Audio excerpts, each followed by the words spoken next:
ফরিদপুর জেলা জুড়ে চলছে প্রচণ্ড গরম। গরমের সঙ্গে বাড়ছে বিদ্যুতের লোডশেডিংও। গরম আর লোডশেডিংয়ে জনজীবনে হাঁসফাঁস অবস্থা। ঈদ ও নববর্ষের টানা 6 দিন ছুটি থাকায় বিদ্যুতের চাহিদা সীমা অতিক্রম করেনি। চাহিদা কম থাকায় উৎপাদনও কম করতে হয়েছে। তারপরও জেলার বিভিন্ন এলাকায় লোডশেডিং হয়েছে বলে জানা গেছে।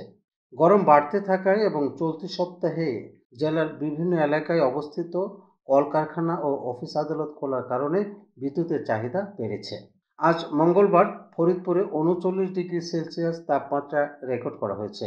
জেলার বিভিন্ন এলাকায় খোঁজ নিয়ে জানা যায়, ফরিদপুরে এক সপ্তাহ টানা তাপ প্রবাহে জনজীবনে হাঁসফাঁস অবস্থার সৃষ্টি হয়েছে। তীব্র গরমে ঘরের বাইরে যেমন স্বস্তি মিলছে না, তেমনি বিদ্যুতের লোডশেডিং এর কারণে ঘরেও থাকা যাচ্ছে না।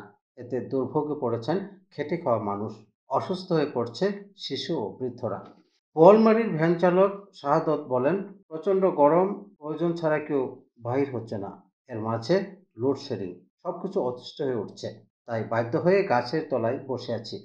প্রচুর গরমে আমরা ভ্যান চালাতে পারতেছি না এবং বিদ্যুৎ না পাওয়ার জন্য আমরা ভ্যানওয়ালারা খুব কষ্টে আছি। এদিকে গরমে বিক্রি বেড়েছে বিভিন্ন ধরনের শরবত, লাচ্ছির। বর্তমানে বিভিন্ন কোল্ড ড্রিঙ্ক কোম্পানি কোনো দোকানে সাপ্লাই দিতে পারছে না, এমনকি স্যালাইন ও ডাবও পাওয়া যাচ্ছে না।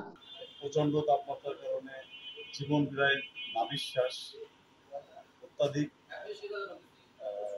ব্যাঙের ছাতার মতো যেমন শরবত বিক্রি হচ্ছে, লেবু পানি বিক্রি হচ্ছে, প্রচুর পরিমাণে ডাব তো পাওয়া যাচ্ছে না বাজারে, কোমল পানীয়, সাদা পানি, লাচ্ছি ইত্যাদি ইত্যাদি প্রচুর পরিমাণে বিক্রি হচ্ছে। বোয়ালমারী বাজারের রুমেল মিনার বলেন, গরমের কারণে জনজীবনে অতিষ্ঠ। গরমের কারণে বেড়েছে পানিবাহিত রোগ।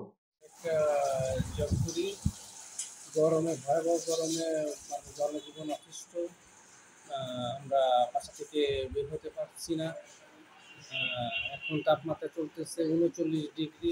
সাংবাদিক কামরুল শিকদার বলেন, বেলা বাড়ার সঙ্গে সঙ্গে এর রোদ যেন আগুনের ফুলকি হয়ে ঝরছে। বিশেষ করে দুপুরের পর আগুন ছড়া রোদের তেজে বাইরে বের হওয়া মুশকিল হয়ে পড়ছে। চলমান দাবদাহে সবচেয়ে কষ্টে পড়েছেন খেটে খাওয়া দিনমজুর, রিকশা চালক ও কৃষক।